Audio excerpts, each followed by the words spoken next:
আসসালামু আলাইকুম, সবাইকে স্বাগত জানাচ্ছি আমাদের হাতে থাকা সর্বশেষ আন্তর্জাতিক সংবাদে। আপনাদের সাথে আছি আমি আফনান করিম।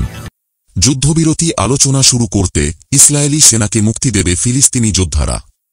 আমি তুরস্কে পুতিনের অপেক্ষায় থাকব, ট্রাম্পের চাপে বলছেন ইউক্রেনের প্রেসিডেন্ট জেলেনস্কি। অ্যান্টি ন্যাশনাল, প্রতারক, বেইমান বিদেশ সচিব বিক্রম মিশ্রিকে বলির পাঁঠা বানাল মোদী সরকার। এবং সর্বশেষে ওহা সে গলি চালেগি, ইহা সে গোলা চালেগা বলছেন ভারতের প্রধানমন্ত্রী নরেন্দ্র মোদী।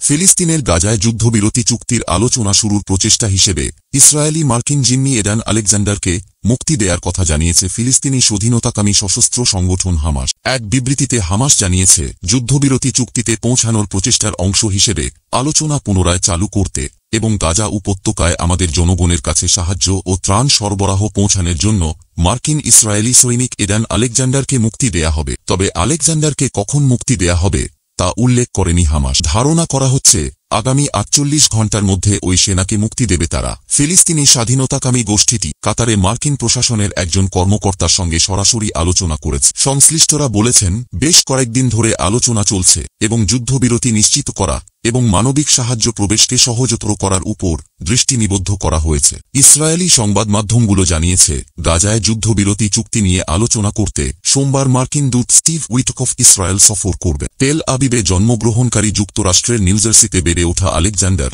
গাজার সীমান্তে একটি অভিজাত পদাতিক ইউনিটে কর্মরত ছিল। ২৩ সালের ৭ অক্টোবর হামাস তাকে ধরে নিয়ে যায়। এদিকে ফিলিস্তিনের গাজায় আরও আগ্রাসী পদক্ষেপের দিকে যাচ্ছে ইসরায়েল। হাজারো সংরক্ষিত সেনা তলব করে শুরু হয়েছে বড় অভিযানের প্রস্তুতি। টানা ৭০ দিন ধরে নির্বিচারে হামলা চালানো হচ্ছে গাজা উপত্যকায়। এমন পরিস্থিতিতে গাজার বিরুদ্ধে ইসরায়েলের ক্ষুধার যুদ্ধ বন্ধ করার জন্য আন্তর্জাতিক সম্প্রদায়ের প্রতি আহ্বান জানিয়েছে হামাস।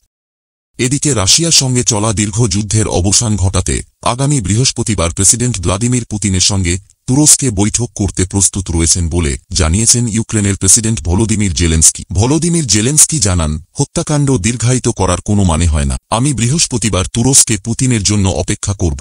তিনি আরও বলেন, আমরা আগামীকাল থেকেই যুদ্ধবিরতির প্রত্যাশা করছি, যা এখন আলোচনার টেবিলে রয়েছে। এমন পরিস্থিতিতে দীর্ঘমেয়াদী, সম্পূর্ণ ও নিঃশর্ত যুদ্ধবিরতি কূটনৈতিক সমাধানের পথ আরও কাছাকাছি আনতে পারে। এর আগে প্রেসিডেন্ট ভ্লাদিমির পুতিনের সঙ্গে সাক্ষাৎ করতে ইউক্রেনের প্রেসিডেন্ট ভলোদিমির জেলেনস্কির ওপর চাপ তৈরি করেন যুক্তরাষ্ট্রের প্রেসিডেন্ট ডোনাল্ড ট্রাম্প। এক পোস্টে পুতিনের সঙ্গে সাক্ষাৎ করতে জেলেনস্কির প্রতি এই চাপ তৈরি করেন তিনি।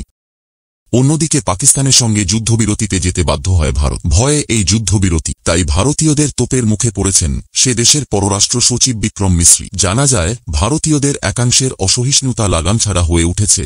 আরও একবার কি সেটাই প্রমাণিত হল। এবার এদের নিশানায় দেশের বিদেশ সচিব বিক্রম মিশ্রি। পাকিস্তানের সঙ্গে সংঘর্ষ বিরতির আবহে তার বিরুদ্ধে অ্যান্টি ন্যাশনাল, প্রতারক, বেইমান এমন নানা আপত্তিকর শব্দ ব্যবহার করা হয়েছে। এমনকি তার মেয়েকে টার্গেট করেও অশ্লীল মন্তব্য করা হয়েছে সোশ্যাল মিডিয়ায়। তার মেয়ে কেন রোহিঙ্গাদের পক্ষে সওয়াল করেন তা নিয়েও শুরু হয়ে যায় কদর্য চর্চা, যার পরে মিশ্রি এক্স এ নিজের অ্যাকাউন্টটি ব্লক করে দেন। বিদেশ সচিবকে এভাবে ট্রোলিংয়ে মূলত একটি নির্দিষ্ট সম্প্রদায়ের চরমপন্থী রাইট উইং সাপোর্টাররাই জড়িত বলে অভিযোগ। এর পাল্টা মিশ্রির পক্ষেও অবশ্য দাঁড়ান অনেকে। এদের মধ্যে আছেন কংগ্রেসের সলমন খুরশিদ, শশী থারুর, মিমের আসাদুদ্দিন ওয়াইসি, সাংবাদিক বীর সাংঘি, মোহাম্মদ জুবেইর থেকে অবসরপ্রাপ্ত আমলারা। কেন এই ট্রোলিং?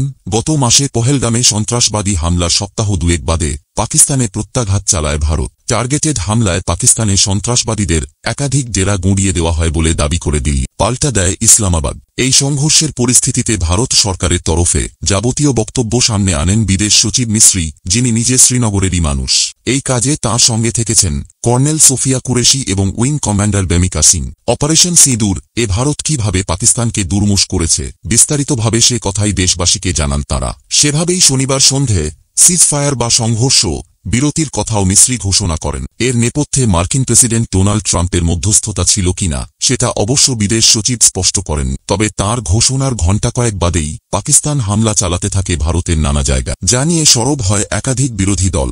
পাশাপাশি বাড়ে ট্রোলিংয়ের মাত্রা। সংঘর্ষ বিরতির ঘোষণার পরে নেটিজেনদের একাংশ মিশ্রিকে যেভাবে নিশানা করে তাতে মনে হয় যেন এটা তাঁরই সিদ্ধান্ত। লেখা হয় তিনি নাকি দেশকে বিক্রি করে দিয়েছেন, অথচ ওই সিদ্ধান্ত হয় একেবারে শীর্ষ স্তরে, যেখানে মিস্ত্রির ভূমিকা খুব সীমিত। তা সত্ত্বেও তাকে এবং তার মেয়েকে, যিনি বাবার অফিসিয়াল কাজকর্মে মোটেই জড়িত নন, তাকেও টার্গেট করা হয়। তবে এই পর্বে ট্রোলিংয়ের ঘটনা আগেই সামনে এসেছে। পহেলগামে ক্ষতিগ্রস্ত একাধিক পরিবার জানিয়েছিল যে সন্ত্রাসবাদীরা হানাদারি চালায় তাদের কোনো ধর্ম নেই, বরং কাশ্মীরের সাধারণ মানুষ আন্তরিকভাবে পাশে দাঁড়ানোয় তাদের প্রশংসা করে পরিবারগুলি। এই নিয়ে শুরু হয় ট্রোলিং। যে বায়ুসেনা জওয়ান ওই হামলায় প্রাণ হারান, তাঁর স্ত্রী হিমাংশী নারওয়ালও এই ঘটনায় সাম্প্রদায়িক রং চড়ানোর বিরোধিতা করে ট্রোলিংয়ের শিকার হন, যদিও কোনো ক্ষেত্রেই সরকারের তরফে কোনো ব্যবস্থা নেওয়া হয়নি। শনিবার মিস্ত্রি শুধু জানিয়েছিলেন যে গোলাগুলি মিলিটারি অ্যাকশন সাময়িকভাবে বন্ধের ব্যাপারে সম্মত হয়েছে দুই দেশ, যার পরে তাঁর আচরণকে লজ্জাজনক বলা হয়। জয়শঙ্কর দোভালদেরও এ প্রসঙ্গে টেনে এনে বলা হয় এরা সবাই বিক্রি হয়ে গিয়েছেন। বিশেষজ্ঞদের মতে এই মৌকায় পাকিস্তানের সঙ্গে সম্পর্ক আরও খানিকটা তেতো করা যেত এবং তাতে বিভাজনের পথ প্রশস্ত হতে পারত বলে মনে করেছিল অনেক দক্ষিণপন্থী। সে গুড়ে হঠাৎ বালি পড়ে যাওয়াতেই মিস্ত্রিকে বিশ্রীভাবে নিশানা করা হয়েছে। এভাবে মোদী সরকার আদতে বিদেশ সচিবকে বলির পাঁঠা বানালো বলেও অনেকের মত। এর বিরুদ্ধে মুখ খুলে ওয়াইসি বলেন, দেশের স্বার্থে কঠোর পরিশ্রম করা এক মার্জিত কূটনীতিক বিক্রম মিস্ত্রি। আমাদের আমলারা সিদ্ধান্ত দেন না, তা পালন করেন শুধু। সিদ্ধান্ত নেন ক্ষমতায় থাকা নেতৃত্ব। 3 দশকেরও বেশি সময়ের কেরিয়ার এই আমলার।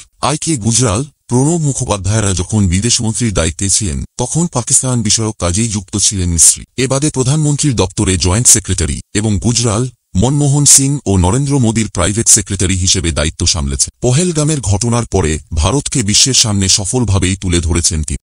তবে ভারতের প্রধানমন্ত্রী নরেন্দ্র মোদী দেশটির সশস্ত্র বাহিনীকে বলেছেন পাকিস্তানের প্রতিটি পদক্ষেপের প্রতি তার দেশের প্রতিক্রিয়া আরও জোরালো হওয়া উচিত। পাকিস্তানে ভারতের হামলার পর তার এই বক্তব্য সামনে এলো। মূলত ভারতের ওই হামলার জবাবে ভারতের বিভিন্ন লক্ষ্যবস্তুতে পাকিস্তানও ড্রোন এবং ক্ষেপণাস্ত্রসহ অন্যান্য অস্ত্র ব্যবহার করে পাল্টা হামলা চালায়। পাল্টাপাল্টি হামলার মধ্যেই গত শনিবার যুদ্ধবিরতিতে সম্মত হয় উভয় দেশ।